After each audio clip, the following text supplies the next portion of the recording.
Everyone has a few stories about bad drivers. Either you're the bad driver, or your friend is, or you just saw a bad driver doing something crazy one day.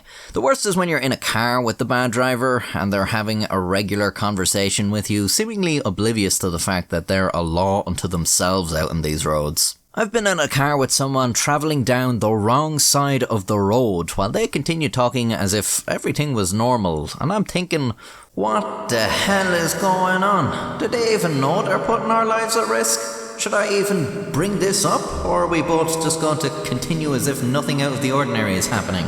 Is this how I'm going to die? Having a conversation about the housing market? But in Ireland, there's one bad driver that stands out among all the rest. This is for a number of reasons, but perhaps the most interesting is that they were a phantom. Their identity was as fluid as the air. So who, or what, was this mysterious bad driver? We'll open up this story with a little trivia for you.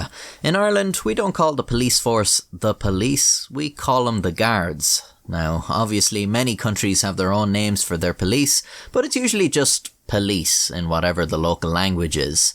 Not so in Ireland, where the police force's official name is An Garda Síochána, which is Gaelic and means the guard or guardian of the peace.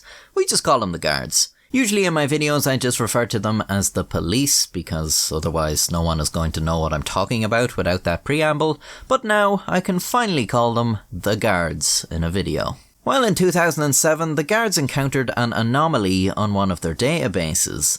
Over 50 traffic violations, all committed by one person. They were a Polish national by the name of Prawo Jazdy. Jazdy's crimes included everything from speeding to parking violations, and they'd been committed all over the country. So how did Jazdy become Ireland's most prolific traffic offender without the guards even noticing until now? I mean, you'd think if this person was getting pulled over so often, their name would probably start getting some recognition before it came up in the database. I can't imagine asking an FBI agent about someone on the most wanted list and they say, oh yeah, I'd never even heard of that guy. He just came up when I sorted by number of crimes in descending order. Even more perplexing was how Jazdy kept committing these crimes. Usually you're only allowed a handful of violations before your licence is revoked, and I mean, if you keep driving after that, and you keep getting caught breaking the rules of the road when you're not even supposed to be behind the wheel, how do you not go to prison?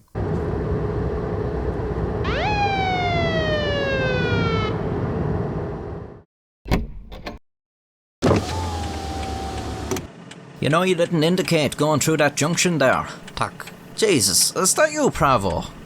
I should have known. With Dampinoni. You were going very fast there when you went through that old junction there, Prawo. Tak. The light was red. You nearly killed that old woman. Tak.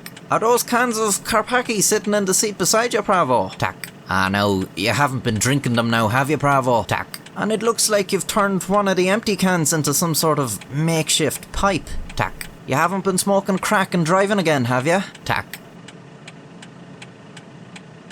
Well, alright then, so. Best be on your way. Do widzenia. Bye.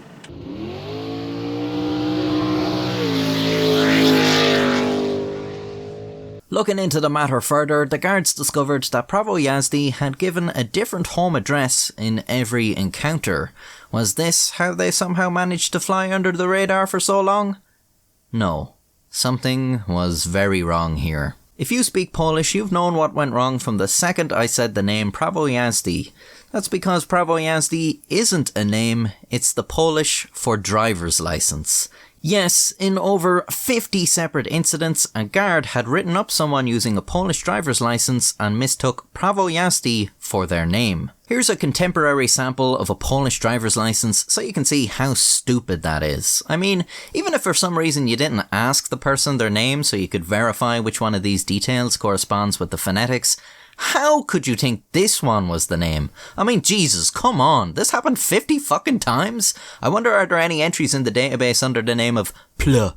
I should also point out that it's possible not all the entries were mistakes. Maybe some offenders intentionally misled guards as to their identity after being caught breaking the law. So why was the worst traffic offender in Ireland Polish? Surely if they were dumb enough to misread the Polish licence, they'd be dumb enough to misread any other foreign licence too, right? Why was the Polish licence the worst offender? Well, Polish was Ireland's second largest immigration population around that time, with immigrants from the UK being the largest. Actually, the Polish have since dethroned the Brits in this regard. And just anecdotally, I've known a few Polish people, and they seem to have a general enthusiasm for cars, so maybe that's partially the reason Prawo Jazdy racked up as many traffic violations as they did. Of course, I have no scientific evidence to back this up, and this wild generalisation may even be considered offensive to those of you of Polish descent, to whom I offer these pictures of cars as an apology. Yeah, look at that. Yeah, you like that, don't you? Ooh, you can make that one your profile picture on Facebook. After the discovery, an internal memo was sent out among the guards pointing out the embarrassing mistake and calling for new guidelines to be put in place on the system. This has supposedly been done, and in 2013 a common format for driving licences was introduced for all countries in the European Economic Area, of which both Ireland and Poland are part. For the mistake, the guards were awarded the Ig Nobel Prize in Literature in 2009. The prize is satirical in nature and is to honour achievements that first make people laugh and then make them think. The award was accepted by a Polish national who had received a ticket in Ireland. What a neat little story. This is usually the part of the video where I ask you to subscribe and to check out my merch and buy a channel membership, but well, I'm still going to ask you to do those things, but seeing as the video hasn't been that long, why not throw in a stupid little joke that I've heard before? A lawyer over from London is in Ireland for the weekend. After running a stop sign, he gets pulled over by a guard. Annoyed that he's being pulled over, he decides to put his education as a lawyer to good use and have some fun at the guard's expense. The guard comes up to the window and asks for the licence and registration.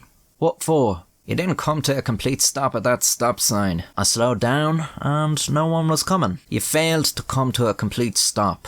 Licence and registration, please. What's the difference? The difference is that you have to come to a complete stop. It's a stop sign. That's the law. If you can show me the legal difference between stop and slow down, I'll give you my licence and registration and you can give me a ticket. And if not, you let me go and I'll be out of your hair. Sounds fair enough? Please step out of the vehicle. The London lawyer gets out of his car. The guard pulls out his baton and starts beating the shit out of the lawyer. Now, do you want me to stop or slow down?